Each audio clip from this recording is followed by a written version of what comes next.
Go to do our pilot, but I'm just demonstrating how to prepare some things, just so you get the idea. These are the kind of skills that we're going to try to give people in a pilot program. So,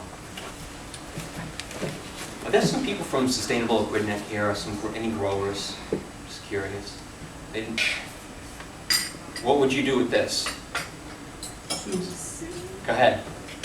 Peel it. Peel it? It's kind of a pain though, isn't it? Have you ever tried to peel squash? It's hard. So you can if you want, but see, in my own meal program, sometimes I get dozens and dozens of these. If you think I'm standing there for 2 hours and peeling them, all right? So I'm going to show you a better way. And I'm hoping some of you will have learned something after this. You know, I'm like, oh, this is a great way. Ah, I knew that. I'm hoping so, at least some of you don't know this. So anyway. Just cut it.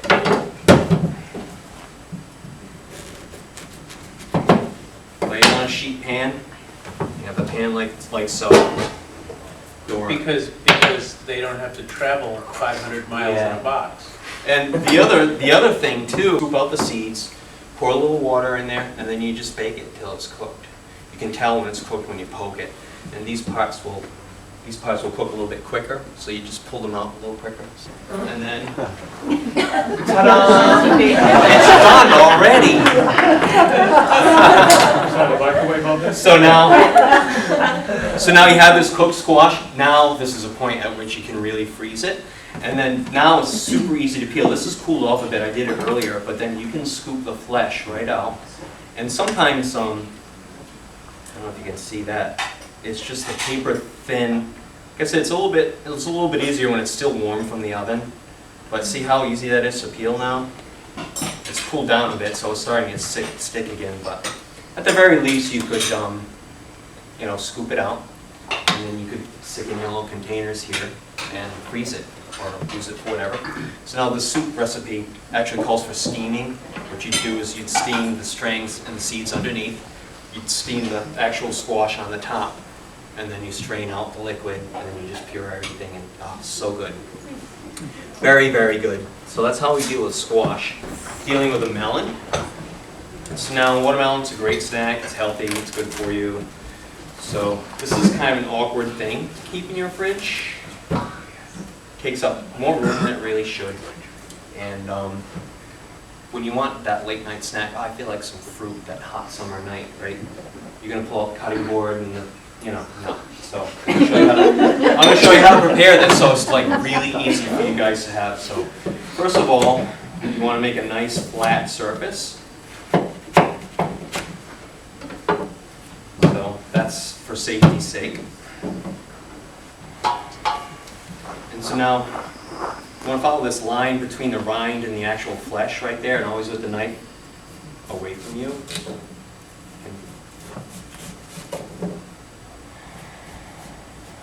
The trick here is to, and of course, this I learned over a career of making many fruit platters. Right? There's got to be a better way to do this. Yep. In fact, if you're going to make a fancy fruit plate, you could slice it like this and fan them out nice on your platter. Right? But for today, we're just going to make a fruit salad real quick. Just going to cut that in chunks. This honeydew right here. So kind of do a similar thing. You always want that flat surface for safety. Then you cut around the edge here too. This is a little bit harder to see, but I'd already bought it. I said, well, maybe cantaloupe would have been better because you would have seen the contrast between the fruit and the rind. So I'm only going to do half. The people's community centers, churches, wherever we happen to find participants. I mean, the actual ingredients is going to depend, I think, on the population. We want to keep it culturally appropriate, so it's foods that people are also going to be able to eat, right? So you're going to provide them with sort of a market basket or a basket of food and ask them to... Not necessarily. I mean, we might show them this for demonstration purposes, but we want people to make their own food choices. You know what I mean? So I think part of the planning process, and we're going to actually, I'll talk about it in more detail later, but this week we have a meeting with the EPA, and they're going to provide some consulting because other people have done it before us.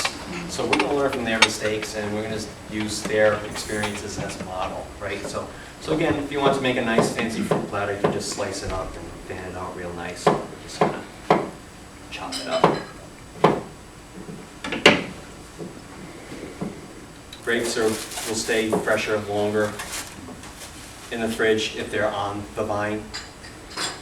But trust me, when you see this in your refrigerator, see, so now this is our fruit salad all prepared. And then you can grab some containers and just throw some in there.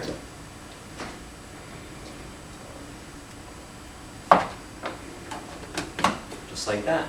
So prep now, eat later. Exactly. And so yeah, those snacks that you want late at night, just pull one of these out, healthy and delicious. When you're brown bagging it, just take it out of the fridge, put it in your bag, right? And despite the fact that the grapes will stay fresher longer on the vine, when you see this, it's going to make you want to eat it. So, right?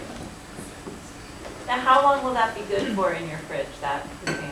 Probably like 3 days, 3 or 4 days, but it's not going to last that long. Trust me, it's not going to last that long. So, and she's making spinach as a vegetable, and I was like, she like opened the bag, she put it into a pot of boiling water. I'm like, no. So I'm going to show you how to do it.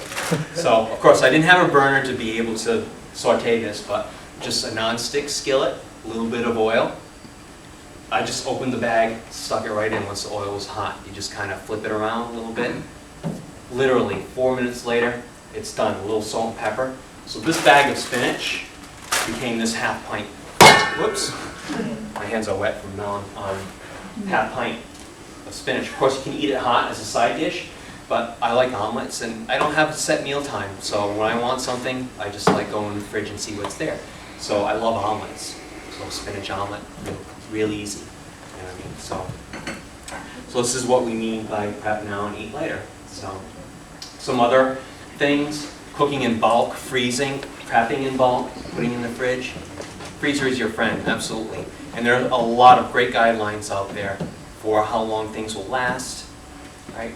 Some packaging things that are important too to think about. This is our door prize right here. So I actually bought this for myself. It's a $20 set. And there's some great advantages to this. So being in a clear container is great. Because, you know, that mystery thing that's in there, you're afraid to look at, you can tell at a glance what it is, right? The other thing that makes it easy to store foods is the lids are all the same size. So you have like 8 different sizes of containers, but really only 3 different sizes of lids. So you're not constantly searching for that lid that may have fallen in between the counter. Yeah, you've been there, right?